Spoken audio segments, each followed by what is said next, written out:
Hey, it's Pastor Mike. We just preached on the first 10 verses of 2 Chronicles 16, which if you haven't been tracking with us, that sounds like, what are you doing there? Taking a little break from our Acts study, going to the Old Testament to look at a lesson from the life of King Asa that I think is so helpful for us in our practical life to make sure our trust is anchored in God. We're not making decisions out of fear.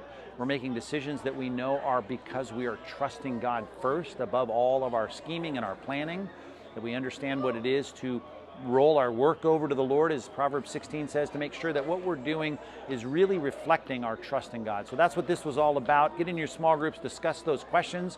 One of the things I know that needs to be discussed, that can't be discussed from the platform, is how you are tempted specifically to compromise when you're afraid. So if you do none of the other questions or discuss none of the other questions, that's the first question you need to get into. You need to think it through and think through how you are uniquely tempted in whatever situation you might be in to compromise on what you know is truthful, what God says we ought and ought not to do, because we're prompted by our own fear.